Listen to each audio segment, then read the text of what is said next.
ফয়সাল এবং আলমগীর তাদের গ্রেপ্তার করার জন্য আমাদের প্রচেষ্টা অব্যাহত আছে এবং তারা গ্রেপ্তার না হওয়া পর্যন্ত আমরা আমাদের সর্বোচ্চ শক্তি দিয়ে কাজ করব। গত 18ই ডিসেম্বর উত্তেজিত জনতা ধর্ম নিয়ে কটূক্তি করার অভিযোগে দীপু চন্দ্র দাসকে হত্যা করে এবং এই ঘটনা সংঘটনের পরপরও আমাদের টিম এটি নিয়ে কাজ করে এবং ওই ঘটনার সাথে সম্পৃক্ত 7 জন আসামিকে আমরা গ্রেপ্তার করি এবং পুলিশের কাছে হস্তান্তর করি। এছাড়াও আপনারা জানেন যে খুলনা জেলার আদালত প্রাঙ্গণে জোড়া খুনের ঘটনা ঘটে গত 17ই ডিসেম্বর। এটিও আমরা ছায়া তদন্ত শুরু করি এবং এর সাথে সম্পৃক্ত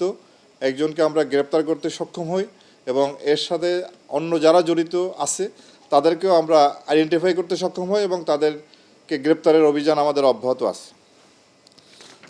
আর আপনার সবচেয়ে চাঞ্চল্যকর যে ঘটনাটি ঘটে আপনার শহীদ ওসমান হাদি গত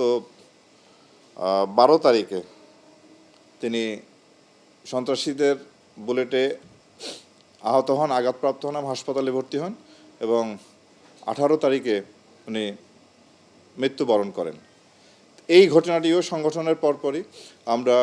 আমাদের সর্বোচ্চভাবে আমাদের যত প্রকার শক্তি আছে সব নিয়োগ করে আমরা দিন-রাত 24 ঘন্টা এটা নিয়ে কাজ করি এবং সেই 12 তারিখ থেকে 16 তারিখের মধ্যে আমরা 8 জন আসামি গ্রেপ্তার করি এবং হত্যাকাণ্ডে ব্যবহৃত যে 2টি পিস্তল সেটি আমরা উদ্ধার করি এবং এর সাথে অ্যামুনিশন ও ম্যাগাজিন আমরা উদ্ধার করি। তো এই ঘটনাটি এখনও আমরা এই ঘটনার যে মূল আসামি ফয়সাল এবং আলমগীর তাদের গ্রেপ্তার করার জন্য আমাদের প্রচেষ্টা অব্যাহত আছে এবং তারা গ্রেপ্তার না হওয়া পর্যন্ত আমরা আমাদের সর্বোচ্চ শক্তি দিয়ে কাজ করব এবং ইনশাআল্লাহ আমরা তাদের গ্রেপ্তার করতে সক্ষম হব বলে আমি আশাবাদী।